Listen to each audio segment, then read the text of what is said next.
Assalamualaikum warahmatullahi wabarakatuh. Kembali lagi di channel Radio Horor. Untuk kisah kali ini ada sebuah cerita yang diambil dari Twitter dari tulisannya @baroindra.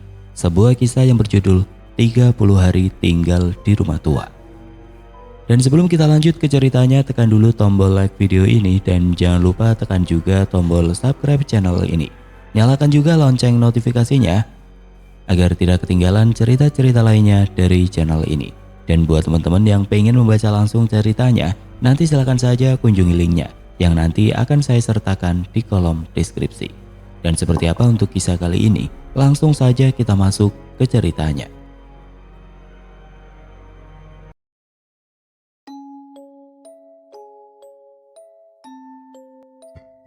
Cerita ini bermula saat aku memutuskan untuk mencari kerja pada tahun 2013 silam. Bermodalkan niat dan fisik yang gak good looking, akhirnya temanku Wan menawarkan pekerjaan di daerah Banjarnegara. Bawaanku tidak berat, hanya baju dan sedikit kenangan pahit yang mengiringi jalanku menuju kota yang lekat dengan wisata Dieng ini. 2 jam lebih dari kota asal sampailah di alun-alun Banjarnegara untuk rehat makan. Masih jauhan? Enggak Bar, nanti kita langsung cari kos ya. Duitmu ada kan buat kos? Jawab Wan penasaran. Tampang dan dompetku saat itu memang sedang akur mirisnya. Dengan jurus melasku aku menjawab, uangmu duluan, nanti gajian tak bayar. Walah, ya udah wes. Ternyata lumayan juga dari alun-alun sampai akhirnya ada warga yang menunjukkan rumah yang menerima kos-kosan dekat dengan tempat kerjaku nanti. Oh ya, aku kerja bareng Wan di usaha peternakan ayam potong milik keluarganya. Ketukan pertama pintu rumah cukup untuk penghuni rumah membukakan pintunya dan terlihat sosok ibu yang sudah tua, terlihat dari kerutan wajahnya, mempersilahkan kami buat duduk. Seperti sudah tahu kalau kami adalah calon penghuni rumah kosan ibu ini. Namanya Busung, raut mukanya sangatlah ramah menerima kami sebagai tamunya. Cari kosan mas? Tanya Busung. Enggak bu, yang kosong ada berapa kamar? Semua lagi kosong kok mas, mau 2 kamar. Iya bu, kompak kami menjawab. Bentar, ibu bikin teh dulu ya. Oh iya makasih bu. Busung melipir ke dapur, membuatkan teh hangat. Wan, rumahnya kecil gini, kamar kosnya yang mana toh? Tanyaku penasaran, memperhatikan rumah bu kos yang aku yakini hanya memiliki 2 kamar tidur. Udah paham aku, tanya aja nanti. Mataku kemudian berhenti melirik seisi rumah setelah Busum datang membawakan 2 cangkir teh hangat. Minum dulu mas, kalau kos ada 5 kamar, yang 2 sekat kayu bukan tembok permanen. Sewa 150.000 per bulan, 1 kamar, gak apa-apa kalau mau berdua. Busum melanjutkan. Murah sekali pikir kami, rasa penasaranku makin besar di mana letak kamar itu. Kamarnya yang mana ya bu?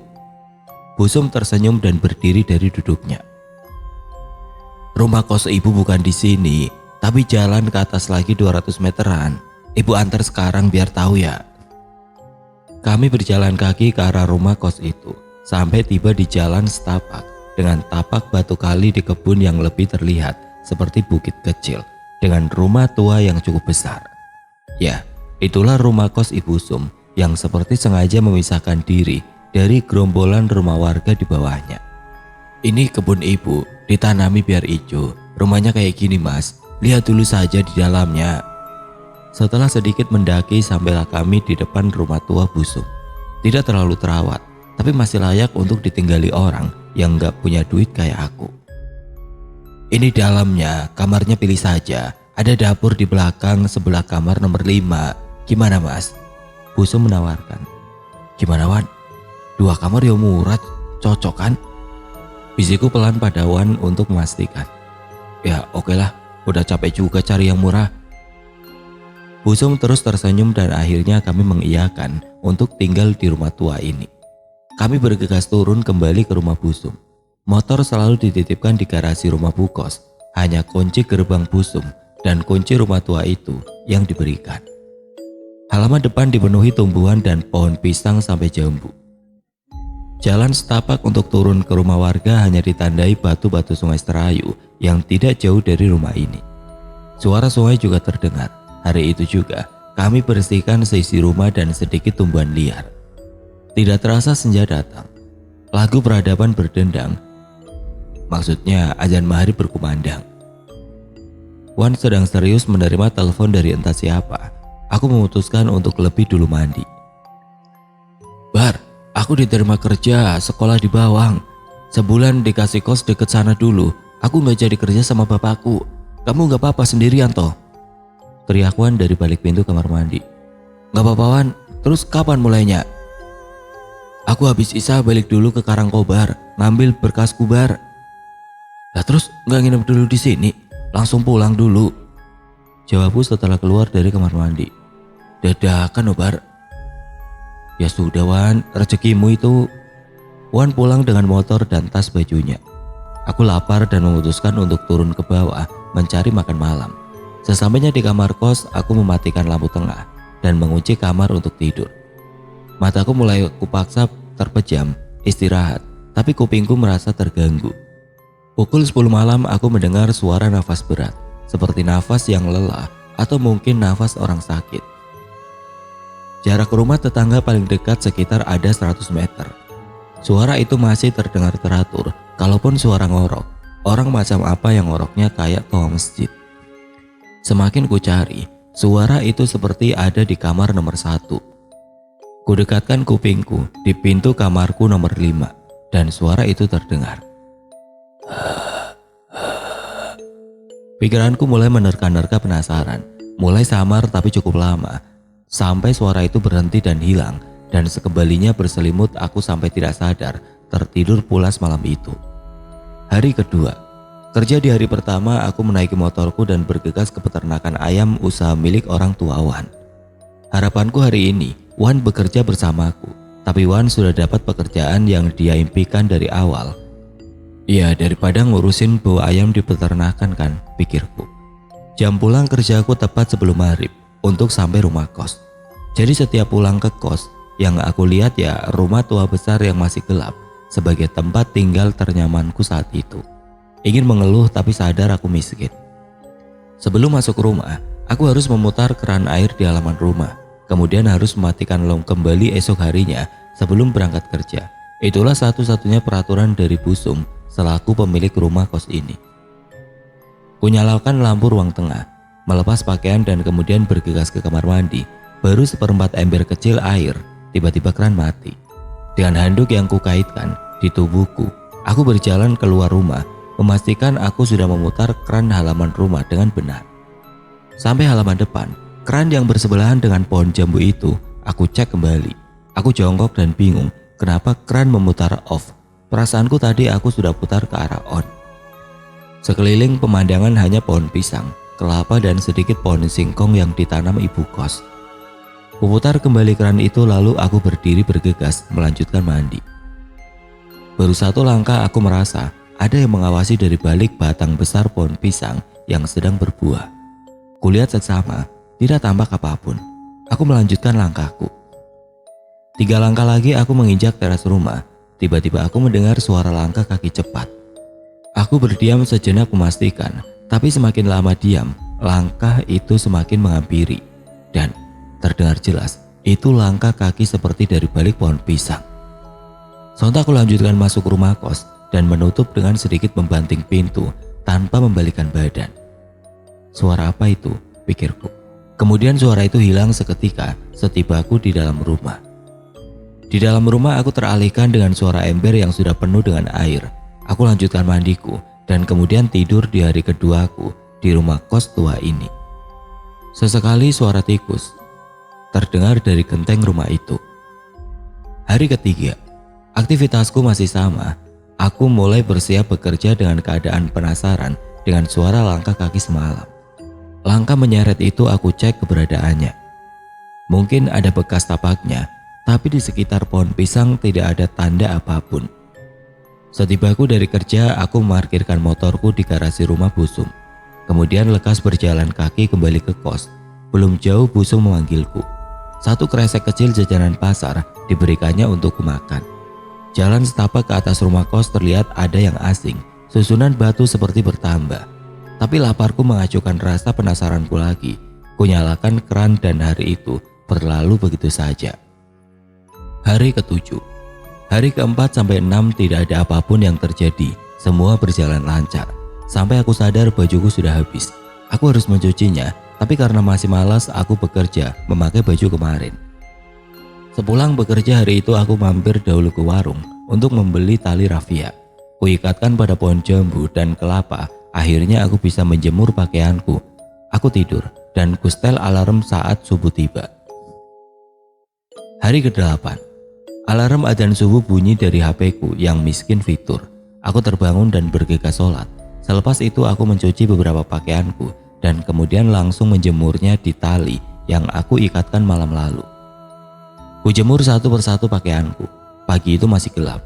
Suara sungai terdengar dan tiba-tiba badanku terasa panas di bagian leher sampai ke punggungku. Tapi seketika berangsur hilang dan aku kembali ke dalam rumah. Aku menyapu halaman sampai ruang tengah. Saat aku hampir membuka pintu, tiba-tiba dari jendela ruang tengah aku melihat sesuatu yang berayun. Berayun di tali jemuran, kain putih panjang yang berayun seolah ada angin. Siapa yang ikut menjemur subuh-subuh, pakaian yang terlihat seperti mukena itu. Melihat itu aku lari ke dalam kamarku. Aku merinding, pikiran mulai kacau. Aku paksa tidur sebentar tapi susah. Sampai sinar matahari mulai terlihat dan aku bergegas mandi untuk pergi bekerja. Pikiranku masih ingin percaya kalau subuh tadi hanya mukena yang dititipkan warga. Tapi setelah pintu rumahku buka, kain itu sudah tidak ada. Pakaianku juga masih basah, entahlah sosok apa yang aku lihat tadi. Hari ini pekerjaanku tidak terlalu banyak. Bosku menyuruhku untuk pulang lebih awal, tepatnya pukul 2 siang. Tidak berpikir lama aku bergegas pergi. Kali ini perutku minta diisi. Dengan motorku yang sudah minta diservis, aku pergi ke pusat kota.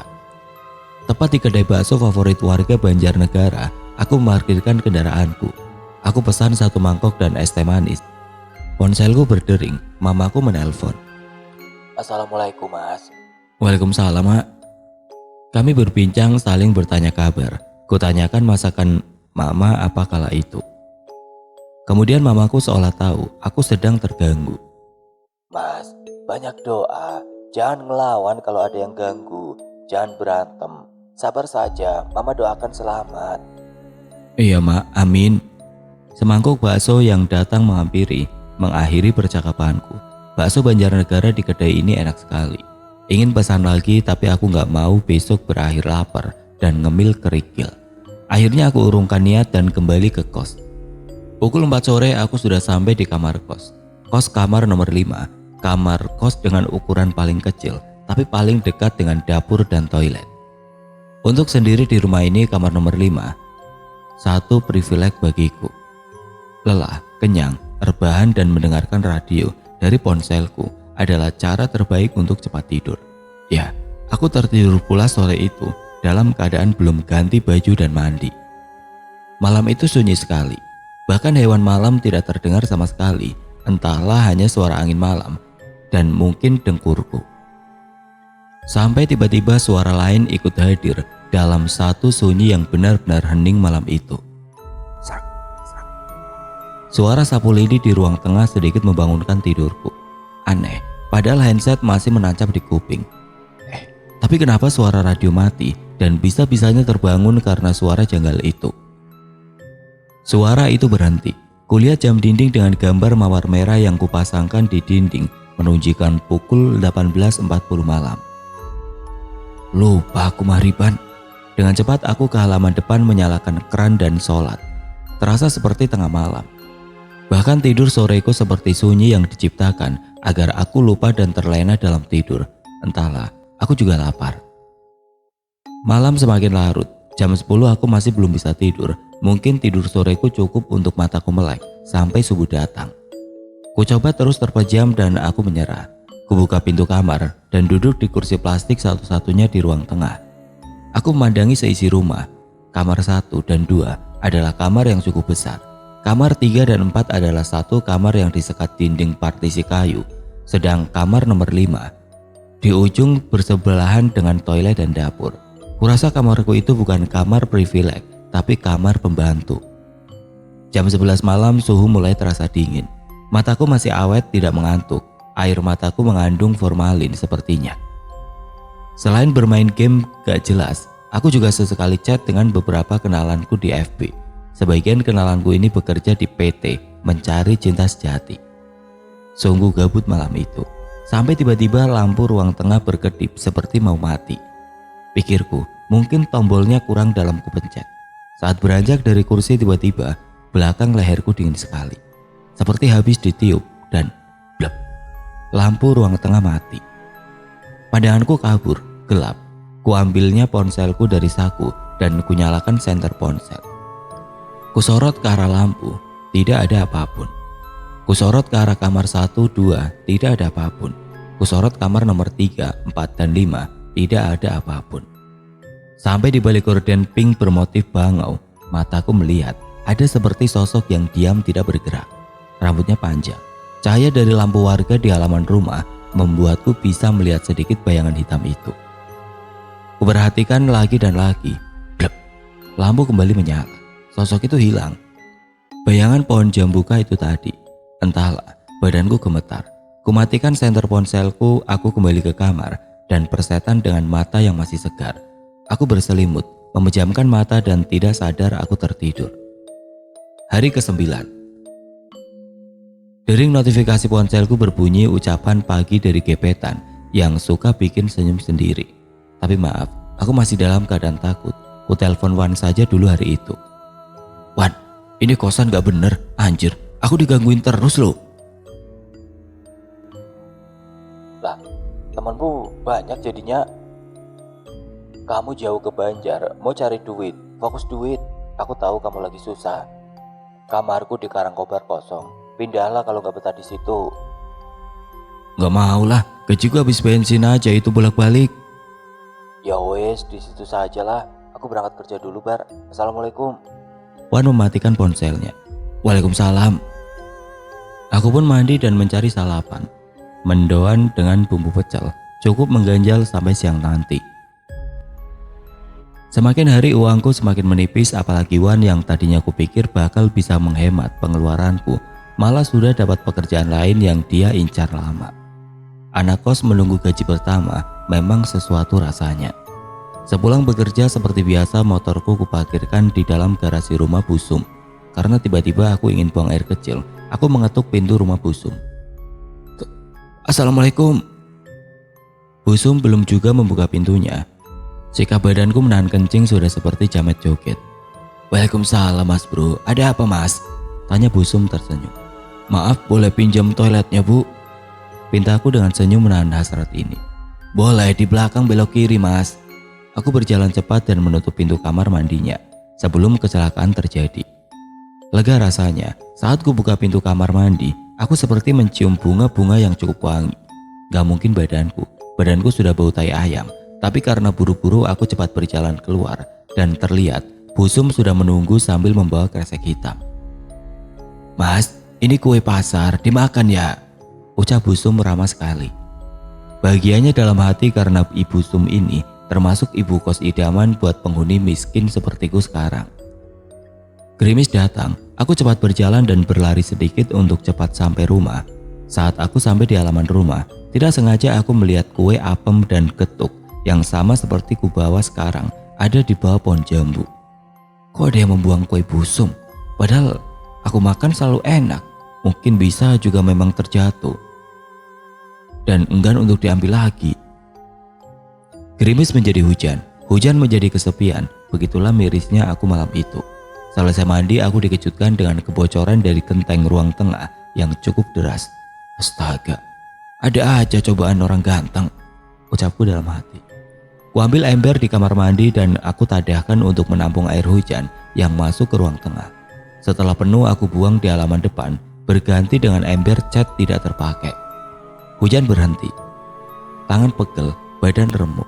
2 jam hujan malam itu membuat genangan halaman rumah yang memang masih tanah cukup banyak. Lelahku hari ini membuatku mengantuk. Aku berlari ke kamar dan mendapati kasurku basah dari air yang mengalir dari tembok. Brengsek, Tidur di mana aku?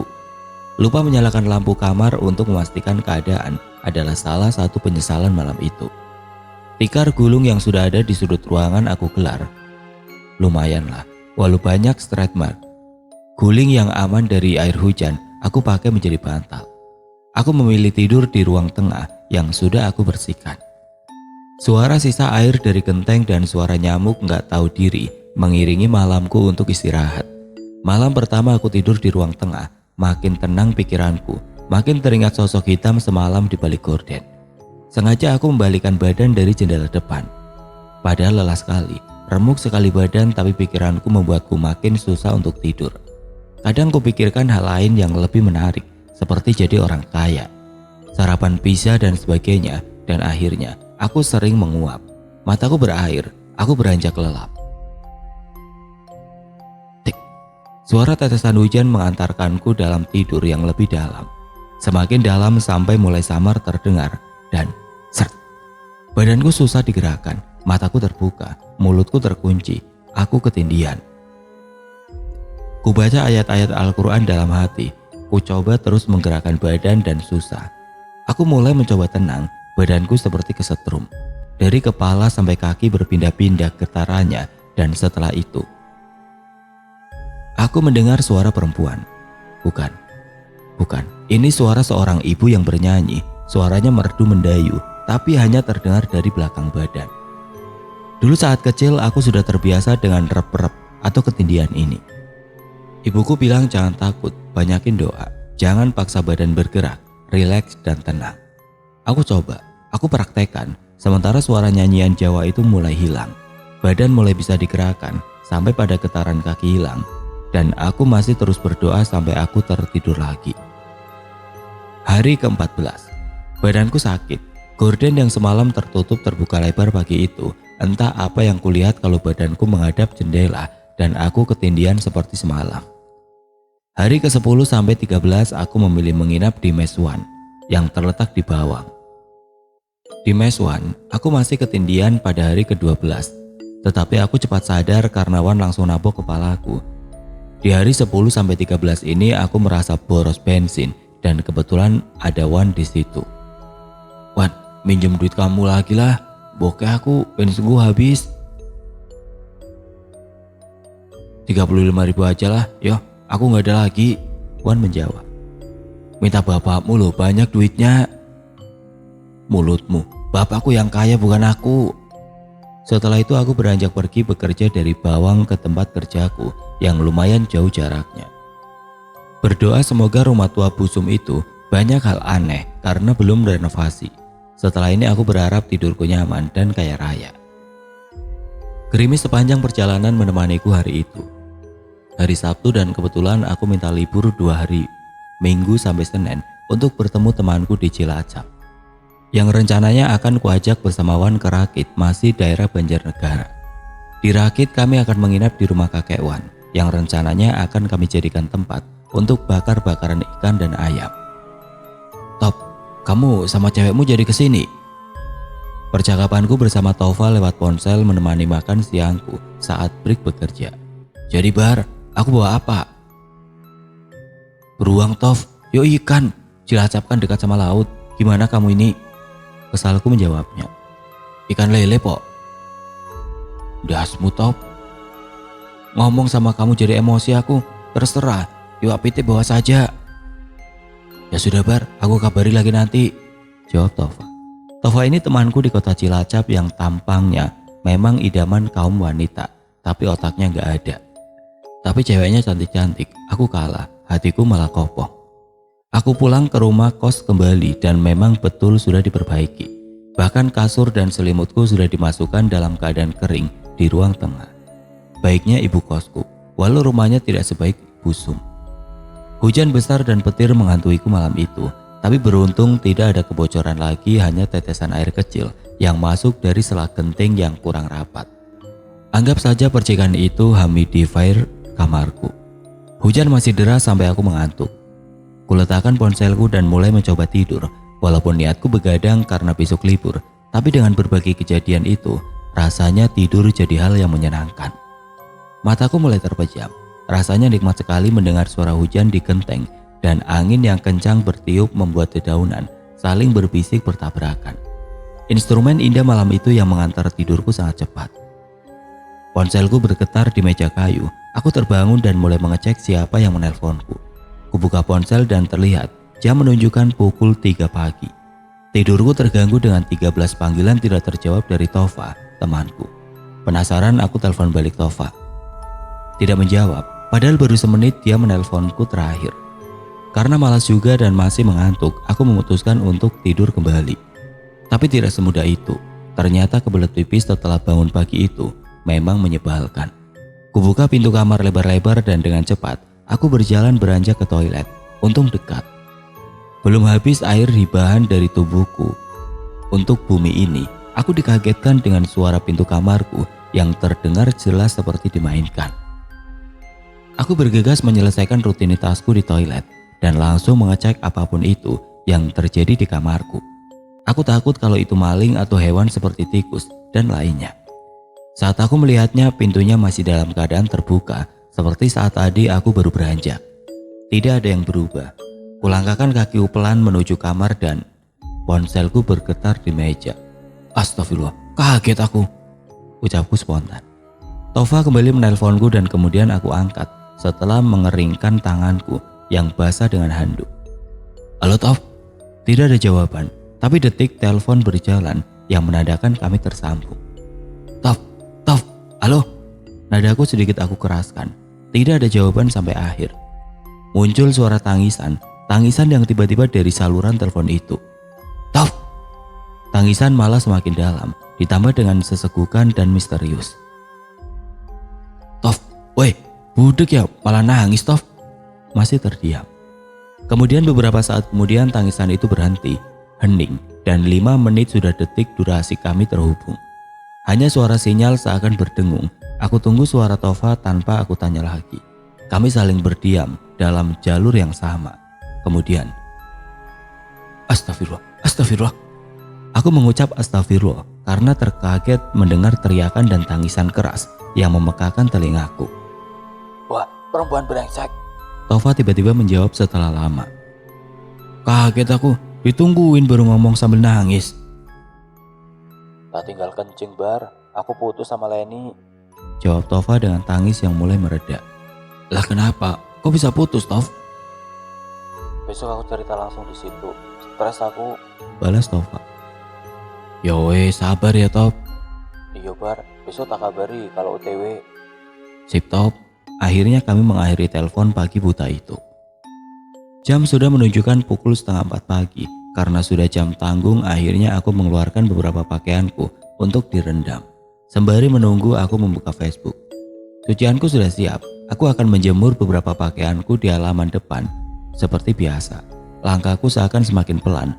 Takut dengan beberapa hari lalu aku seperti melihat sosok hitam. Pintu mulai kubuka pelan. Angin dingin tiba-tiba berhembus lumayan kencang masuk ke dalam rumah. Aku tidak melihat sesuatu yang aneh subuh ini, kecuali kemudian aku tidak sadar setelah melihat kembali apa yang aku bingungkan sebelumnya. Ada pakaian putih yang dijemur panjang dan lumayan tebal. Aku beranikan diri untuk mendekat, karena ya memang kain itu juga mengambil ruang kosong tali jemuranku. Untung pakaianku tidak banyak, jadi aku tidak perlu menggesernya. Aku menjemur kemeja dan celana panjangku. 1 kemeja batik aku jemur dan jepit. 2 celana panjang aku jemur dan jepit. 1 kemeja kerja aku jemur dan jepit. Dan sisa 1 lagi kemeja hitamku. Saat aku menunduk mengambil kemeja terakhirku dari ember, kemudian aku berdiri dan loh, tadi ruangan tali jemuran ini masih bisa buat 2 kemeja. Kenapa sekarang 1 kemeja saja tidak cukup? Dengan terpaksa aku menggeser kain putih itu ke sebelah kanan tanpa menghiraukan rasa penasaranku tadi. Saat tangan kananku memegang kain itu, tiba-tiba, anjrit, ngapain dijemur kalau masih lengket? Kesalku dalam hati. Kain putih itu memang lengket, seperti direndam berhari-hari dan tidak diperas langsung dijemur. Baunya juga seperti tanah liat. Kemudian aku urungkan niatku menggesernya lagi. Selesai aku menjemur, aku kembali ke dalam rumah. Saat aku tutup pintu rumah, angin dingin kembali masuk tertiup. Aku kuncikan pintu dan bersiap untuk sholat subuh. Azan subuh terdengar, Kemudian aku bergegas dan kemudian berniat kembali tidur sampai siang. Karena sore nanti aku dan temanku berniat ke desa Rakit untuk bakar-bakaran. Kulepas sarungku dan kemudian menguap. Setelah tubuhku menyentuh kasur dan bantal, belum juga tidur aku mendengar rintik hujan yang mulai membesar dan deras. Ya, hujan di saat aku baru saja menjemur pakaianku. Aku bergegas berlari untuk menyelamatkan cucianku di halaman depan rumah. Saat aku membuka kunci pintu rumah dan menariknya, rasanya seperti ada yang menahannya dari luar. Aku kunci kembali dan membukanya karena mungkin error pikirku. Ternyata benar bisa membuka, tapi kemudian saat pintu terbuka setengah, aku menyesal membukanya. Sangat menyesal karena di hadapanku sekarang bukan sosok hitam, bukan suara ibu menyanyi sendu, bukan, aku tiba-tiba ketindih. Tapi aku melihat kain putih yang tadi kupegang. Kini mempunyai rambut panjang yang membelakangiku. Tidak ada wajah, tangan, kaki, berayun di tali seperti terkena angin. Aku diam sebentar seperti badanku seolah kaku, mataku seperti dipaksa melototi sesuatu itu di depan. Mengayun, rambutnya menyapu tanah, terus tanpa hentinya. Beberapa detik aku lari tanpa menutup pintu rumah kos itu. Astagfirullah. Entah beberapa kali kuucapkan sampai matahari muncul dan tertidur dalam balutan selimutku yang melindungiku pagi buta itu. Ponselku terus bergetar. Badanku berkeringat, bau badanku juga sudah tidak enak. Aku terbangun dalam keadaan basah berkeringat. Cuaca siang ini sungguh menyiksaku. Badanku masih merinding dibuatnya karena semalam. Tapi gerahnya Banjarnegara siang ini benar-benar bikin aku gak nyaman di dalam kamar. Aku beranjak melepas bajuku dan melihat notifikasi ponselku. Ada chat dan miss call dari Tova dan Wan. Bangun Bar, udah siang, jadi gak? Aku menelpon Tova dan ternyata mereka sudah berada di rumah kakek Wan di Rakit lebih dulu. Aku langsung memutuskan untuk mandi dan pergi menyusul. Selepas bersiap-siap, aku mengunci kamarku dan berjalan ke rumah Busum untuk mengambil motorku yang memang diparkirkan di sana. Belum juga sampai daun pintu rumah kos, aku melihat kursi plastik di ruang tengah terdapat piring dengan corak bunga penuh dengan jajanan pasar. Kudekati dan memang makanan segar. Pintu rumah kos juga dalam keadaan tertutup. Padahal kejadian subuh tadi tidak aku pikirkan untuk menutupnya. Karena lapar, aku memakan beberapa jajanan itu dan sisanya aku masukkan tas untuk bekal di Rakit. Pintu depan rumah kubuka dan memang kain semalam tidak ada, seolah sudah tidak kaget lagi saat mengeceknya. Hanya pakaianku yang kotor mengering, meninggalkan noda tanah karena semalam kehujanan. Sepanjang perjalanan panas terik menemani. Sawah yang terisi air dan beberapa sungai kecil menjadi pemandangan indah dalam perjalananku ke desa Rakit. Beberapa kali ponsel di sakuku bergetar dan aku yakin itu dari Wan dan Tova yang memastikan sudah jalan atau belum. Sesampainya di rumah kakek Wan, aku langsung disambut oleh Tova yang sedang merokok dan ngopi di teras rumah. Sedangkan Wan sedang berbincang dengan teman kecilku. Lastri yang tinggal di desa ini dan dulu sempat aku sukai, cantik dan putih, manis. Tapi karena sepertinya Lastri sudah dekat dengan Wan, niatku aku gebet pudar. Udah belanja buat nanti malam bro? Sapaku setelah memarkirkan motor bebekku. Sudah dari tadi Bar, mulai sore juga kan? Wan menjawab. Lastri, ada Wan, ada Lastri. Ledek aku kembali. Lempar sendalku nih mau. Kesal Lastri padaku. Kami banyak mengobrol sore itu, tapi Tova yang baru saja putus dengan pacarnya memilih sering diam bermain dengan HP-nya. Kalau tidak aku tanya, jarang bertanya dulu. Malam hari ini cerah, tidak hujan seperti hari-hari sebelumnya. Kami sibuk menyiapkan beberapa batu bata yang disusun menjadi pawon, alat panggang untuk membakar ayam dan ikan yang sudah dibumbui. Lastri makin cantik. Kadang kulirik sedikit walau matanya sering melihat Wan. Tova menyiapkan arang yang memang banyak disimpan di rumah kakek Wan ini. Kakek Wan tidak banyak berinteraksi selain mendengarkan radio saluran Jawa bersama kopi hitamnya di ruang TV. Top, HP-mu ada musik apa? Puterlah biar nggak kerik banget. Pinta Wan pada Tova. Nggak banyak, bentar. Kemudian playlist galau Tova menemani kami dan bernyanyi malam itu bersama-sama. Malam mulai larut, obrolan mulai habis. Ingin aku bercerita tentang apa yang terjadi semalam, tapi aku urungkan niatku karena aku lebih ingin melupakan kejadian itu. Tetapi Lastri lebih dulu menyindirnya. Bar, kamu katanya suka diliatin di kosan. Liatin apa gitu? Tanya Lastri. Ya suara-suara aneh, ketindihan gitulah Tri. Jawabku singkat ingin menyudahi. Walah, serem. Makanan kami sudah siap. Wangi ikan bakar membuat perutku berbunyi terus. Kemudian kami membawanya ke teras rumah untuk kemudian bersantap. Setelah kami siap bersantap, Wan menanyakan satu hal yang terasa kurang. Tova di mana? Udah lapar gini? Tanya Wan pada kami. Oh ya, saat kami sibuk membakar ikan dan ayam, aku tidak sadar Tova kemana. Tadi ke arah WC, mules kayaknya. Lama banget ke WC, tak samperin dulu. Wan kemudian berdiri. Aku juga pengen pipis. Aku berdiri dan memang memilih daripada canggung berdua di kehendangan malam bersama Lastri di depanku. Jalan kaki menuju WC di rumah kakek Wan ini cukup jauh, karena WC-nya terletak bersebelahan dengan sumur, harus melewati empang lele dan juga sedikit kebun yang dipenuhi pohon pisang dan pohon jati. Aku berjalan dan sampailah di depan sumur. Pintu WC memang tertutup, tapi seperti tidak ada aktivitas di dalamnya. Aku teriak memanggilnya. Top, buruan, lapar nih, ditungguin Tov. Tidak ada jawaban dari dalam kamar mandi. Beberapa panggilanku tidak terjawab dan aku memilih balik badan dan kembali untuk makan. Ya, laparku tidak tertahankan malam itu. Suara sendal jepitku yang menginjak kerikil jalan kecil menuju sumur terdengar karena sunyinya malam, sampai akhirnya aku mendengar seperti suara batu kecil yang masuk ke dalam sumur. Blong. Aku membalikkan badanku dan mencari tahu, mungkin Tova sedang jahil. Wan pasti banyak cerita tentang aku yang sering digangguin. Tapi ini bukan di rumah tua itu. Tova, lama sekali. Kupanggil lagi tidak menjawab. Aku cari dalam kegelapan beberapa lama juga. Tidak ada sautan balik dari Tova atau melihat keberadaan dia. Sampai jantungku berdegup kencang dengan apa yang aku lihat dari balik tembok pembatas sumur dan kebun pisang. Wajahnya pekat hitam, matanya merah, terbungkus kain putih dan berdiri di balik tembok, hanya kepala sampai leher yang terlihat. Aku mematung, sosok itu terdiam, terbungkus dan terikat kain kotor. Ya, itu pocong. Astagfirullah. Aku teriak dan berlari.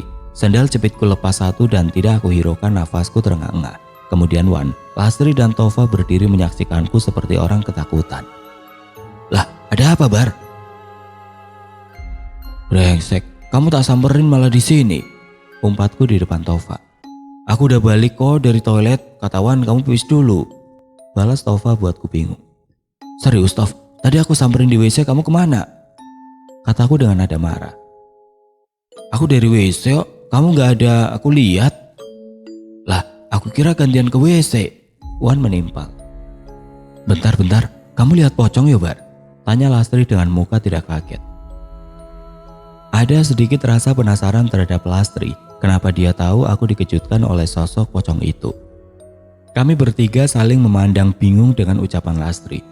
Kemudian aku mengambil air putih kemasan kecil dan meminumnya sampai habis. Makan dulu, udah dingin nih. Habis makan aku mau ngomong sama kamu Bar. Lastri meneruskan ucapannya. Mataku terus mengawasi keadaan sekitar. Mereka bertiga makan dengan lahap dan saling bercanda.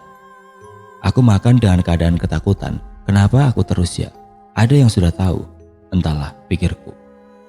Oh iya, aku lupa bawa jajan tadi siang. Wan, maaf tasku di sebelahmu. Aku meminta Wan mengambilkan tasku yang berada di sampingnya. Loh, kok basi? Bau basi tasku, lengket banget kuenya. Ucapku heran saat membuka tas yang berisikan beberapa jajan pasar tadi siang. Ya udah malam begini baru dibuka, basi lah Bar. Celetuk Wan membalas. Emang kue bolu, lapis gini gak sampai sehari basi toh? Tanyaku balik. Gak tahu sih, jawab Wan. Kubuang saja jajan yang tidak aku makan habis dan melanjutkan makan malamku. Aku tidur di kamar depan ya. Lastri mulai membereskan beberapa piring kotor dan ditumpuknya. Kemudian kami bergegas bersiap untuk tidur selepas obrolan singkat setelah makan. Aku, Wan dan Tova tidur di ruang TV, beralaskan karpet tebal dan bantal. Aku masih memikirkan sosok yang tadi aku lihat. Semakin kupikirkan semakin merinding aku dibuatnya. Kemudian aku mulai mengobrol pelan dengan Wan. Tova diem aja tumben, sekarang udah rebahan tidur. Kataku melihat Tova sudah membelakangi kami dan tertidur. Bar, jangan kebanyakan melamun, gampang masuk nanti. Wan mengalihkan. Lah, jadi keinget lagi kan? Brengsek kamu Wan. kataku kesal. Tahu nggak Bar, kata kakekku, kalau orang yang tiba-tiba banyak lihat jin atau hal gaib dari dimensi lain itu biasanya bisa baca karakter atau hati orang lain loh. Wan melanjutkan cakapnya dalam sunyinya malam itu. Maksudnya Wan? Kamu bisa baca perasaan Lastri ke aku nggak? Wan melanjutkan. Embuan. Perbincangan-perbincangan unfaedah kami bicarakan sampai rasa mengantuk datang dan akhirnya Wan lebih dulu tertidur dan aku menyusul tidur kemudian. Malam semakin larut, pukul 2 pagi sudah semakin terasa dingin. Jendela kayu rumah kakek Wan kadang berbunyi karena tiupan angin malam itu. Untung selimut dan jaket tebal membuatku nyaman dalam tidur, sampai akhirnya tiba-tiba ada tangan yang menepuk bahuku. Bar, Bar. Suara lirih dari wanita terdengar dari kuping kiriku. Tepukan itu semakin kencang, tidurku mulai terganggu. Mataku mulai melihat dari samarnya malam itu ketika lampu ruang TV dimatikan. Kemudian pelan-pelan aku melihat ke belakang siapa yang membisikkan telingaku dan menepuk-nepuk bahuku. Aku menoleh pelan dan yang kulihat adalah sosok wanita yang sudah sering aku lihat sebelumnya. Iya Tri, ada apa sih? Lastri membangunkanku pelan dan aku mulai mengangkat badanku untuk duduk memperhatikan. Mataku masih berat, sampai akhirnya aku sadar aku orang yang bangun terakhir di ruang TV itu. Mataku mulai kembali fokus. Aku melihat Wan sedang merokok di pintu ruang TV yang sudah terbuka. Aku masih bingung dengan keadaan pagi buta itu. Kenapa aku harus bangun padahal tidurku saja belum cukup? Kalian berdua ngapain masih melek jam segini? Habis ngapain bangunin aku juga? Ganggu wae, ucapku pelan. Angin dingin mulai menusuk salah jaketku. Yang masih tidur yo kamu sendiri Bar, balas Wan setelah membuang putung rokoknya yang masih menyala. Tova di mana? Aku baru sadar karena saat melihat tempat tidurnya Tova kosong. Hilang Bar, Lastri menjawab. Pulang? Motornya ya masih ada di depan, Wan memotong. Tova memang sudah terlihat aneh seharian ini, tapi ya mungkin karena masih dalam fase putus cinta sama pacarnya Leni. Oh ya, Leni ini pacar Tova dari SMP. Kalau sampai Tova stres ya wajar buatku. Wan, bawa senter, kita cari aja lah, khawatir aku. Lastri mulai memakai sendal jepitnya. Sendalku ketinggalan satu di dekat sumur tadi. Bentar tak ambilin. Lastri langsung berjalan ke arah sumur tanpa ragu. Tutup pintunya Bar, Wan menyuruhku ketika aku terakhir memakai sendalku untuk ikut mereka mencari Tova. Kami mencari dalam kegelapan dan bermodalkan satu senter. Kami tidak memanggil Tova karena tidak ingin membangunkan siapapun malam itu. Kami mencari dalam diam dan berbicara pelan. Sampailah kami di sumur dan WC yang sangat membuatku merinding mengingat penampakan kepala pocong malam itu. Aku melihat tidak ada apapun. Tova juga belum terlihat. Iseng saja aku mengingat suara batu yang jatuh ke sumur tadi malam saat aku cek tanpa memberitahu Lastri dan Wan yang sedang fokus berdua bersama. Dan aku tidak suka. Aku memberanikan diri melihat ke bawah sumur yang cukup tinggi itu. Mataku sedikit aku sipitkan dan pelan-pelan aku memberanikan diri melihat ke dalam sumur itu. Dan setelah aku membuka mata, anjir, innalillahi, ucapku pelan. Aku kaget. Aku kira apa, ternyata hanya pantulan sinar bulan dalam hitamnya air saat malam. Mungkin memang aku saja yang sudah parnoan. Ya gimana lagi, melihat kepala pocong tadi malam sudah sangat mengganggu pikiranku. Kebun. Lastri memandu kami berjalan ke kebun pisang dan jati yang ada setelah empang lele milik kakek Wan. Kami menelusuri tanah basah dan daun-daun pisang tua yang sudah jatuh di tanah. Menyusuri kebun yang lumayan luas ini, kalau sendiri sudah pasti aku mati lemes. Pohon jati tinggi, pohon pisang berderet, sawah di ujung yang luas, kurang seram apalagi. Tova, itu, Lastri berbisik pada kami. Kami melihat dari kejauhan Tova sedang mematung di pohon pisang paling ujung dekat sawah. Kami mempercepat langkah untuk memastikan sampai kami tiba di sebelah pohon pisang itu. Dan memanglah itu Tova. Aku menyentuh pundaknya. Tiba-tiba, sat. Tanganku seperti kesetrum sampai badanku dingin sekali rasanya. Kemudian tidak lama aku tertawa dengan mulut menganga seperti ada yang masuk dalam tubuhku. Tidak lama sensasi itu hilang dan hanya beberapa detik saja. Dan Tova yang tadinya mematung sekarang sadar. Lah, kok malah ketawa Bar? Tanya Wan. Nggak ngerti aku. Rokokmu masih Wan? Tova meminta rokok pada Wan kemudian berjalan pergi kembali ke rumah. Biarin dulu. Lastri berbisik pada kami, mengikuti Tova berjalan dari belakang. Badanku terasa panas sekarang, seperti ada yang memperhatikan di sekitar. Tetapi sampai pada Tova membuka pintu rumah, aku tidak melihat apapun sepanjang perjalanan. Kemudian Lastri memilih ke dapur dan membuatkan Tova kopi hitam. Tova yang sudah duduk di kursi jati depan TV, meminumnya sambil menghabiskan sisa rokoknya dan memijat sendiri selah jari-jarinya. Ketemu wujud Topo tadi, Tov? Tanya Lastri. Leni, jawab Tova singkat. Tidak banyak percakapan yang terjadi setelah itu. Lastri juga langsung kembali ke kamarnya untuk melanjutkan tidurnya. Aku masih terjaga sampai pagi dan memutar radio milik kakek Wan sambil makan kacang sangrai bersama Wan. Besok aku balik ke Karangkobar bareng, Wan menawarkan. Asik, makan enak ya di tempatmu, aku mengiyakan. Yo pasti, jawab Wan. Pagi hari datang, kami sudah membereskan segala macam peralatan yang kami gunakan semalam dan kami bersiap untuk pulang.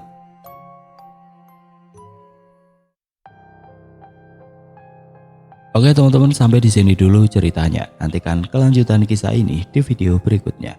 Agar tidak ketinggalan, klik tombol subscribe channel ini dan nyalakan lonceng notifikasinya. Wassalamualaikum warahmatullahi wabarakatuh.